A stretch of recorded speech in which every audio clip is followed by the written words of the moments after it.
الحمد لله رب العالمين والصلاة والسلام على سيد الأنبياء والمرسلين أما بعد فأعوذ بالله من الشيطان الرجيم بسم الله الرحمن الرحيم الصلاة والسلام عليك يا رسول الله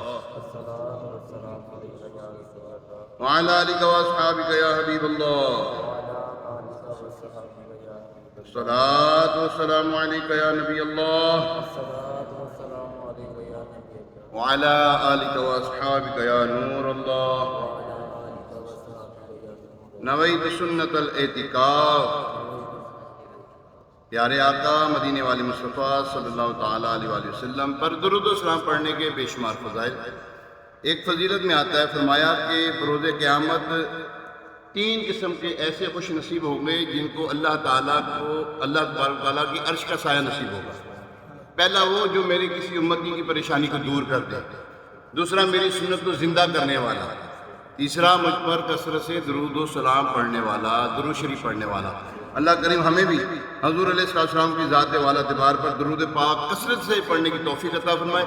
آئیے ایک مرتبہ صلح برکت کے لیے، باعث رحمت کے لیے، حضور علیہ السلام کی ساری امت کے صالح ثواب کے لیے درود پاک پڑھ لیتے ہیں۔ الصلاۃ والسلام علیک یا رسول اللہ وعلی آلک واصحابک یا حبیب اللہ۔ قرآن پاک میں اللہ ارشاد فرماتا ہے، بسم اللہ الرحمن الرحیم، الذین هم فی صلاتہم خاشعون، جو اپنی نماز میں خشوع و خضوع کرنے والے ہیں۔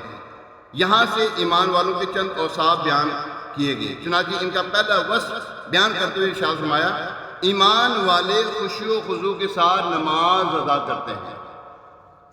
اس وقت ان کے دلوں میں اللہ کا خوف ہوتا ہے اور ان کے اعضاء ساکن ہوتے ہیں۔ کس وقت؟ نماز کے وقت۔ نماز میں خشوع ظاہری بھی ہوتا ہے اور باطنی بھی۔ ظاہری خشوع یہ ہے کہ نماز کے آداب کی مکمل رعایت کی جائے، مثلا نظر جائے نماز سے باہر نہ جائے اور آنکھ کے کنارے سے کسی طرف نہ دیکھے، آسمان کی طرف نظر نہ اٹھائے، کوئی عبث و بیکار کام نہ کرے، فضول کام نہ کرے، کوئی کپڑا شانوں پر اس طرح نہ لٹکائے کہ اس کے دونوں کنارے لٹکتے ہوں۔ یہ کپڑا ہے، یہ کپڑا دکھانا، ایک ہے کپڑا لٹکانا، ایک تو یہ ہوا، یوں بھی نہیں کر سکتے۔ اچھا، پھر دوسرا طریقہ ہے، یوں بھی نہیں کر سکتے۔ اگر آپ اس کو گلے میں لینا ہی ہے تو ایک مرتبہ یوں کر دیں، بل دے دیں اس کو۔ اب آپ اس کو جو ہے اس طریقے سے آپ کپڑا لگا سکتے ہیں، جو چادر وغیرہ جو ہوتی ہے، رومال آپ کا ہے، یوں کر سکتے ہیں، یوں لٹکا نہیں سکتے آپ۔ اس کو صدر بھی کہتے ہیں، یہ منع ہے۔ جزاک اللہ۔ اچھا، کنارے آپس میں لٹکے ہوئے نہ ہوں، انگلیاں نہ چڑھائے اور اس قسم کی حرکات سے باز رہے۔ باطنی خشوع یہ ہے کہ اللہ تعالیٰ کی عظمت پیش نظر ہو، دنیا سے توجہ ہٹی ہوئی ہو اور نماز میں دل لگا ہوا ہو۔ ہماری نماز کاش ایسی ہو جائے، آمین، ایسی نماز ہو جائے ہماری۔ اچھا، یہاں پر جو ہے، یہاں نماز کے دوران آسمان کی طرف نظر اٹھانے، ادھر ادھر دیکھنے اور یہاں وہاں توجہ کرنے کے متعلق 3 احادیث مبارکہ ملاحظہ ہوں۔ حضرت انس بن مالک رضی اللہ تعالیٰ عنہ سے روایت ہے، حضور اقدس صلی اللہ تعالیٰ علیہ وسلم نے ارشاد فرمایا، ان لوگوں کا کیا حال ہے جو اپنی نماز میں نظریں آسمان کی طرف اٹھاتے ہیں۔ پھر آپ صلی اللہ تعالیٰ علیہ وسلم نے اس میں بہت سختی کی اور ارشاد فرمایا، یہ لوگ اس سے باز آ جائیں ورنہ ان کی نظریں چھین لی جائیں گی۔ حضرت انس رضی اللہ تعالیٰ عنہ سے دوسری حدیث مبارکہ، نبی کریم رؤوف رحیم علیہ السلام نے مجھ سے ارشاد فرمایا، اے بیٹے، نماز میں ادھر ادھر دیکھنے سے بچو، کیونکہ نماز میں ادھر ادھر توجہ ہلاکت ہے۔ ادھر ادھر توجہ ہلاکت ہے۔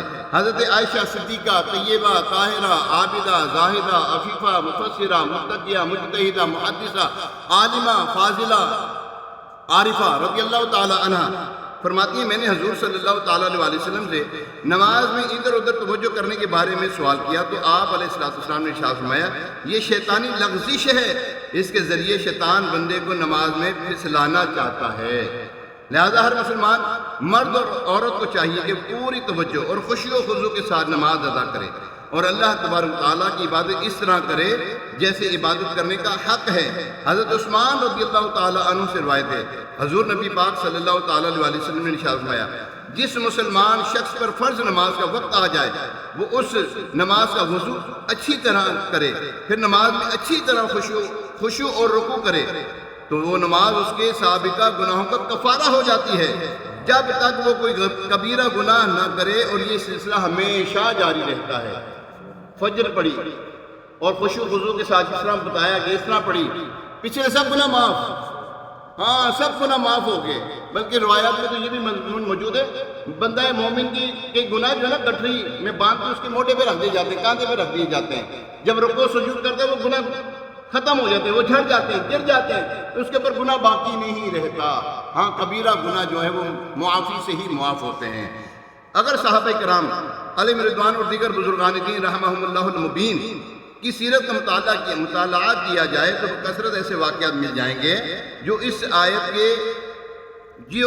میں مذکور وصف کے اعلیٰ نمونے ہوں گے، جیسا کہ حضرت عبداللہ بن عمر رضی اللہ، ایک یہ آپ کی خدمت پیش کروں گا۔ حضرت عبداللہ بن عمر رضی اللہ تعالیٰ عنہما فرماتے ہیں جب صحابہ کرام علیہم رضوان نماز پڑھتے تو اپنی نماز کی طرف متوجہ رہتے، اپنی نظریں سجدہ کرنے کی جگہ پہ رکھتے، اور انہیں یہ یقین ہوتا تھا کہ اللہ تعالیٰ انہیں دیکھ رہا ہے اور وہ دائیں بائیں توجہ نہیں کرتے تھے۔ مزید اور بھی چیزیں ہیں، اللہ تبارک و تعالیٰ ہمیں عمل کی توفیق عطا فرمائے۔ میں نے جیسے ظہر میں ایسا کہا میں نے کہ یار نماز میں ادھر ادھر دیکھنے سے نماز نہیں ہوتی، ٹھیک ہے نا، یہ مطلق نہیں ہے ایسا، نماز نہیں ہوتی سے مراد آپ نے یہ سارا سن لیا ہے، ٹھیک ہے نا۔ نماز ایک توجہ کے ساتھ، ادھر ادھر دیکھنے کا نام نماز نہیں ہے، اپنی توجہ ہٹا لینے کا نام نماز نہیں ہے۔ اللہ تبارک و تعالیٰ کی طرف رجوع الی اللہ، اللہ تبارک و تعالیٰ کی طرف رجوع۔ کہاں آئے ہو؟ مثال کے طور پہ میں آیا ہوں آپ کے پاس پیسے لینے کے لیے، مثال دے رہا ہوں، آپ سے کچھ قرضہ لینے، پیسے لینے کے لیے آیا، مدد مانگنے کے لیے آیا ہوں۔ اب میرا توجہ آپ کے ساتھ ہوگی کہ کہیں اور میری توجہ ہوگی؟ اب بولو تو صحیح، جس کے پاس ہیں اسی کے پاس توجہ ہوگی نا۔ تو جناب جب ہم اللہ کے پاس ہیں تو اسی کی طرف توجہ رکھیں نا، ادھر ادھر دیکھنے کا چھ معنی کیا مقصد ہے؟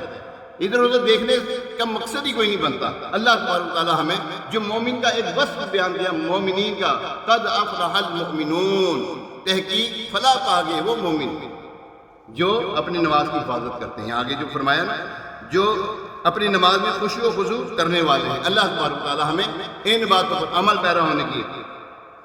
مجھ سے ایک مرتبہ سوال کیا، آنکھیں بند کر کے نماز ہو جاتی ہے؟ میں کہا اگر خشوع و خضوع آتا ہے تو نماز ہو جائے گی۔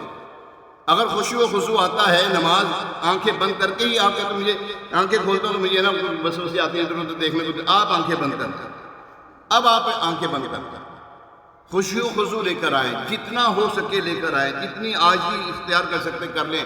ہر رکوع، ہر جو یہ جو ارکان ہے نا اس کے اندر جتنا بھی آپ، سجدہ جو ہے سب سے بڑی بات ہے، سجدہ جو عبادت ہے نا، سجدہ ایک ایسی عبادت ہے کہ اللہ تبارک تعالیٰ کی بارگاہ میں بندہ گر جاتا ہے، یا اللہ میں گر گیا، میں نے اپنے آپ کو مٹا دیا، میں ختم ہوں۔ اب سجدہ جو ہے اپنی ناک کو زمین پہ رکھ لینا یار، اپنے ماتھے کو زمین پہ رکھ لینا، اس کا مقصد کیا ہے، مطلب کیا ہے اس کا؟ یا اللہ میں نے اپنے آپ ختم کر لی، میں نے اپنی میں ختم کر لی تیرے آپ، میں کچھ بھی نہیں ہوں، تو ہی ذات، سبحان ربی الاعلیٰ، صدقہ اس بلندی کا جسے ہم کہتے ہیں سجدے میں جا کے اعلیٰ کہہ رہے ہیں، اپنے آپ کو بی گریڈ کر کے تجھے اعلیٰ کہہ رہے ہیں، اپنے آپ کی نفی کر کے تجھے اعلیٰ کہہ رہے ہیں۔ تو اللہ تبارک و تعالیٰ ہمیں ایسی عاجزی نصیب فرمائے، ایسا ادب نصیب فرمائے، نماز پڑھنے کی توفیق عطا فرمائے، ایسی نماز جس میں ہماری نماز ہمیں بخشوا دے یار، ایسی نماز جو ہمیں برائیوں سے بچا لے یار، ایسی نماز جو ہمیں جو ہے نا بس اللہ سے اور اس کے رسول سے ملا دے۔ آمین بجاہ نبی الامین علیہ الصلوۃ والتسلیم۔ بسم اللہ الرحمن الرحیم، الحمدللہ رب العالمین والصلاة والسلام علی سید المرسلین، اللہم صلی علی سیدنا و مولانا محمد طب القلوب ودوائها وعافیت الابدان وشفائها ونور الابصار وضیائها وعلی آلہ واصحابہ وبارک وسلم۔ مالک کریم یا ارحم الراحمین، ادنا سی حاضری قبول فرما، اسے ہمارے لیے ذریعہ نجات بنا یا اللہ عز و جل۔ پنجگانہ نماز باجماعت تکبیر اولیٰ کے ساتھ پڑھنے کی سعادت عطا فرما۔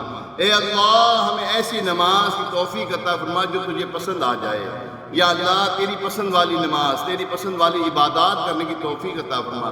اے اللہ، اے پاک پروردگار ہم سے راضی ہو جا، مولا صدا کے لیے راضی ہو جا، ایسا راضی ہو جا اللہ کبھی ہم سے ناراض نہ ہونا، مولا عفو کر اور صدا کے لیے راضی ہو جا، یہ کرم کر دے تو میں جنت میں رہوں گا یا رب۔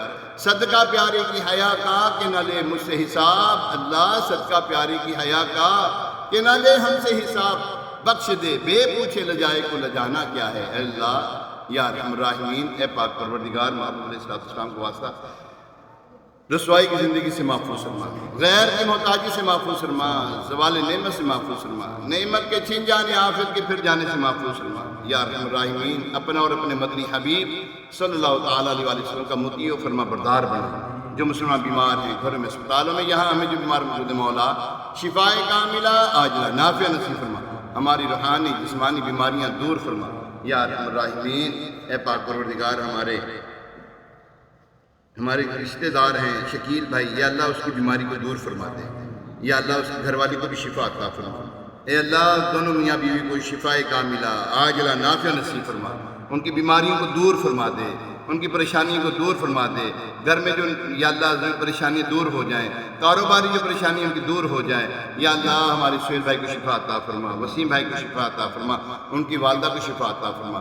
اے پاک پروردگار، ہمارے حاجی مقبول کی والدہ کو شفا عطا فرما یا ارحم الراحمین۔ حاجی سرفراز ان کو بھی شفا عطا فرما، اور ہمارے جتنے بھی ہماری نمازی یہاں پہ موجود ہیں، یہاں ہمارے مسجد کے نمازیوں کو اللہ جو بیمار مسلمان کو شفائے کاملہ عاجلہ نافع نصیب فرما، جلال رضا کو شفا عطا فرما یا اللہ ان کی ہمشیرہ حاجرہ باجی اور ان کی ہمشیراؤں کو شفا عطا فرما، ان کے والدین کو شفائے کاملہ عاجلہ نافع نصیب فرما، مکہ مدینہ کی بات اب حاضری نصیب فرما۔ حضور علیہ السلام کی مسجد میں نماز کی حالت میں ایمان و عافیت کے ساتھ جلوہ محبوب میں شہادت کی موت نصیب فرما، جنت البقیع میں مدفن اور جنت الفردوس میں مدنی حبیب صلی اللہ تعالیٰ علیہ وسلم کا پڑوس عطا فرما۔ دنیا میں ہر آفت سے بچانا مولا، عقبہ میں نہ کچھ رنج دکھانا مولا، بیٹھوں جو در پاک پیغمبر کے حضور، ایمان کو اس وقت اٹھانا مولا، کہتے رہتے ہیں دعا کے واسطے بندے تیرے قد پریار ہر بے کو مجبور کی۔ وصلی اللہ تعالیٰ علیہ خیر خلقہ سیدنا و مولانا محمد وعلی آلہ وصحبہ اجمعین برحمتک یا ارحم الراحمین۔ نماز بھی جو ہے نا، نماز کے ساتھ دعا، یہ اس کا مغز ہے، اس میں زیادہ عاجزی ہونی چاہیے، اس میں زیادہ عاجزی ہونی چاہیے نماز کی نسبت ہے، اس میں بھی، لیکن اس میں زیادہ عاجزی ہونی چاہیے۔ السلام علیکم، السلام علیکم،